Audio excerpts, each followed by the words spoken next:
Eu tenho uma notícia incrível para você. E não é falar que está começando a primavera amanhã e que o amor está no ar. Olá, bem-vindo a mais um vídeo. E a grande notícia que eu tenho para você é que Deus falou e fala com você e comigo e de uma maneira direta. Como assim? A gente tem uma carta na Bíblia. Na verdade, ela foi chamada de carta só a partir do século II. Eram uns escritos que tinha cara de carta, tinha cara de ter sido escrito aos hebreus. Hebreus é um outro nome que a gente dá para os judeus. Então tá lá no Novo Testamento, chama Carta aos Hebreus.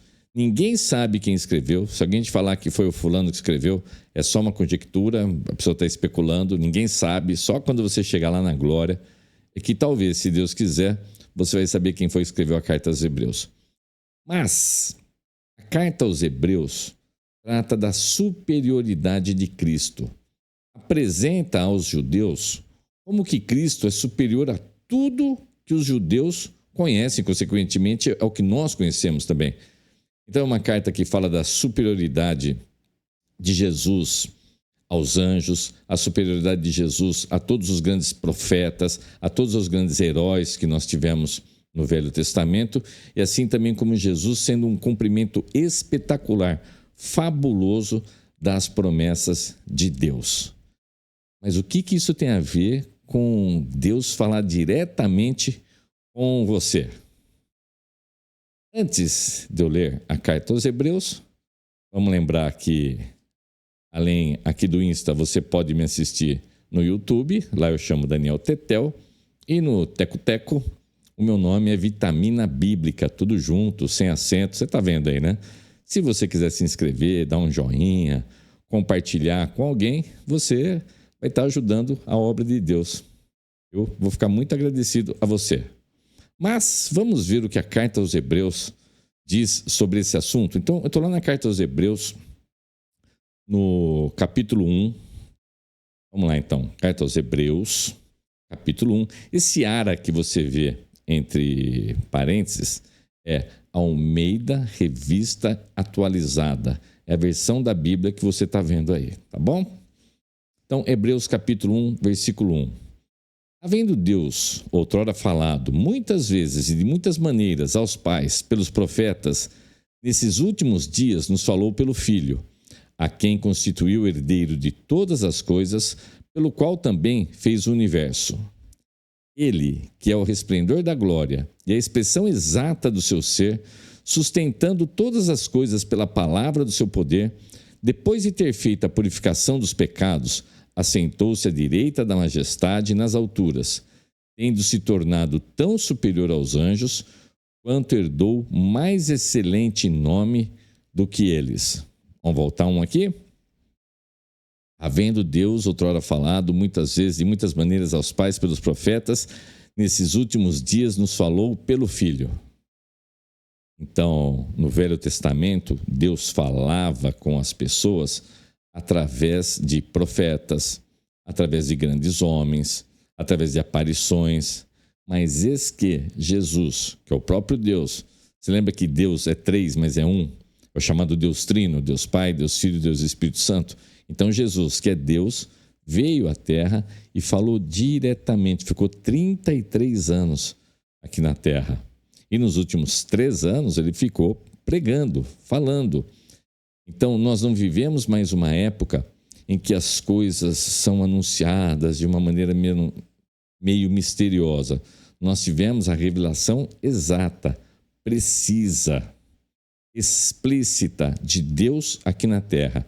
Deus encarnou, Deus se fez homem e veio aqui na Terra e falou diretamente. E a carta aos Hebreus trata sobre isso. Como que Jesus veio para cumprir. Cumprir o quê? Lá no Antigo Testamento, nós tínhamos o sacerdote, o sumo sacerdote, que ele entrava uma vez por ano no templo ou no tabernáculo. Ele entrava primeiro numa salinha, depois ele entrava numa outra salinha, que era o Santo dos Santos. Ali ele entrava com sangue, né, que era um sacrifício de um animal perfeito, era uma vez por ano que ele fazia isso. Aí na Arca da Aliança, que tinha os querubins com as asas voltadas para cima, assim. Aquela tampa era chamada propiciatório. Ali ele derramava o sangue, e aquele sangue que caía ali era uma oferta pelos pecados do sumo sacerdote e pelos pecados da nação de Israel. Aquilo tinha que ser feito todo ano, ser repetido direto, porque aquilo não tinha capacidade de aperfeiçoar as pessoas que eram perdoadas dos pecados através daquilo lá. Aquilo era um prenúncio da vinda de Cristo. Aquilo era um tipo da obra de Cristo. Então Cristo vem, isso está lá na carta aos Hebreus, Cristo vem como um sacrifício perfeito, como algo que não precisa ficar sendo repetido. Cristo é um sacrifício tão perfeito, tão excepcional, que ele é feito uma vez só por você, por todo aquele que vai crer em Cristo e que vai ter os seus pecados perdoados. Então, quando você aceita o Senhor Jesus como seu Senhor e Salvador, como que você faz isso? Você se arrepende dos seus pecados, você crê que Jesus é Deus, que Ele veio, morreu naquela cruz pelos seus pecados, pelos meus pecados, ao terceiro dia ressuscitou e subiu aos céus. Se você se arrepender dos seus pecados, se você crer nisso, confessar com a sua boca, você está salvo, você sai da condenação eterna e você passa para a condição de justificado. Quando isso acontece, é um ato jurídico. Quando Jesus morreu na cruz, ele falou assim, está pago. Algumas Bíblias colocam está consumado, mas ele falou está pago. O que está pago? Aquilo que você deveria pagar, porque os nossos pecados perante a santidade de Deus é uma coisa tão nojenta, é algo tão perverso, tão maligno. Entenda o seguinte, eu não sei quais são os seus pecados, todos nós temos os nossos pecados, mas isso perante um Deus santo, pensa no ser mais santo e puro do universo e mais poderoso. Então nós somos manchados de pecado dos pés à cabeça. Então nós teremos que pagar com a nossa morte. O salário do pecado é a morte, aquele pecado que entrou lá na humanidade em Gênesis com Adão e Eva. Quando Jesus morre naquela cruz, você confessa o nome dele, crê, se arrepende, ali ele pagou por aquilo que você deveria pagar. Está pago. É um ato jurídico. Você não deve nada, está pago. Está totalmente pago ali. Todos os pecados que você já teve e todos os pecados que você vai ter ainda. Porque não é porque você converteu que instantaneamente você vai parar de pecar. Mas olha só que lindo. Perante Deus, você está limpo. Você está justificado. Ato jurídico. Você está justificado. A partir de agora, você não é mais inimigo de Deus. Você entra na categoria de filho de Deus. Isso é bonito, hein? Você entra na categoria de filho de Deus. Jesus é o seu irmão mais velho. E você vai fazer parte de uma nova raça. Porque Jesus vai voltar, os mortos vão ressuscitar. Nós seremos uma nova raça. Um corpo muito melhor do que esse, porque esse daqui está todo danificado pelo pecado. E nós vamos habitar nos novos céus e na nova terra com Cristo. Já pensou? Você não ter dor de cabeça, você não ter dor de dente, você não ter problema de obesidade, você não ter problema de depressão, você não ter problema familiar. Talvez você seja sozinho no mundo, você não conta com ninguém da sua família. Mas se você morrer e for para Cristo, você vai ter uma alegria tremenda que não vai fazer diferença nenhuma se você teve família ou não. Vai ser uma vida de alegria, um corpo pleno. Você vai estar na presença de Deus, na presença de Jesus. Dá para você imaginar o que vai ser isso? Se você consegue imaginar coisas lindas e maravilhosas aqui na Terra, imagina nos novos céus e na nova terra, no mundo livre do pecado, no mundo totalmente transformado. Vai ser uma loucura, vai ser muito legal.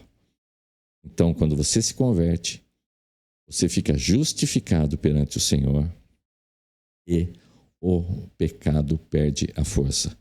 Você está totalmente limpo quanto às consequências jurídicas do pecado e você deixa de ser escravo do pecado.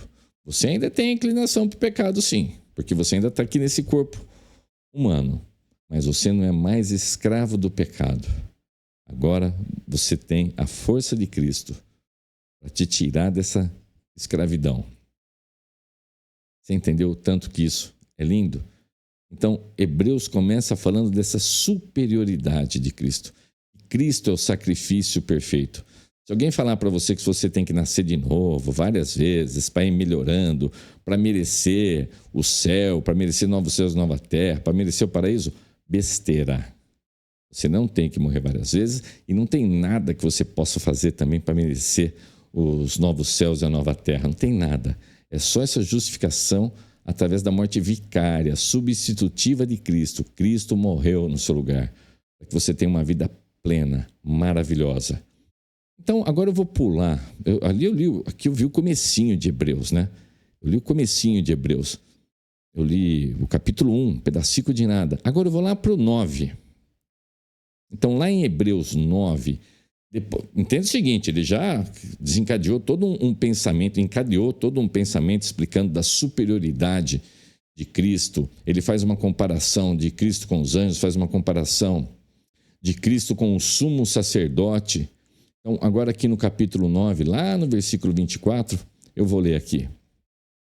Então, entenda que o sumo sacerdote entrava num local construído pelos homens. Agora, Cristo, vamos ver aqui. Então, Hebreus capítulo 9, versículo 24. Porque Cristo não entrou em santuário feito por mãos, figura do verdadeiro, porém no mesmo céu, para comparecer agora por nós diante de Deus. Nem ainda para se oferecer a si mesmo muitas vezes, como o sumo sacerdote cada ano entra nos santos dos santos com sangue alheio. Ora, neste caso seria necessário que ele tivesse sofrido muitas vezes desde a fundação do mundo. Agora, porém, ao se cumprirem os tempos, se manifestou uma vez por todas, para aniquilar pelo sacrifício de si mesmo o pecado. E, assim como aos homens está ordenado morrerem uma só vez, depois disto o juízo, assim também Cristo, tendo se oferecido uma vez para sempre, para tirar os pecados de muitos, aparecerá a segunda vez, sem pecado, aos que aguardam para a salvação. Você vai morrer uma vez só. Eu grifei aqui para você ver. É uma vez só que a gente morre, não é várias vezes. Você não vai ficar voltando. É bonito ver isso nos doramas, ver isso na fala das pessoas, mas entenda que isso é ficção. A verdade bíblica é que o homem morre uma vez só. E Cristo também morreu uma vez só. Foi um sacrifício perfeito, viu? Anteriormente, Cristo vai ter que ficar morrendo. Não. Cristo é tão perfeito que ele morre uma vez só. É o sacrifício perfeito. E depois que você morrer, vem o juízo. Você vai conseguir? Você acha que você tem o que falar para Deus para escapar do inferno? Não. O único jeito de você escapar do inferno e encontrar uma vida maravilhosa é ficar atrás de Cristo. É ser justificado pela obra de Cristo. Só assim você consegue escapar. Que Deus abençoe a sua vida. Se você puder compartilhar esse vídeo, curtir, dar um joinha, se ajuda muito. Se não, também, que a palavra de Deus chegue até o seu ouvido, eu já fico profundamente feliz com isso. Lembrando que a minha palavra vai até o seu ouvido. Do ouvido para o coração, é o Espírito Santo que tem em agir. E você permita essa ação do Espírito Santo, que o seu dia, a sua semana seja extremamente abençoado. A gente se vê no próximo vídeo. Tudo de bom. Tchau, tchau.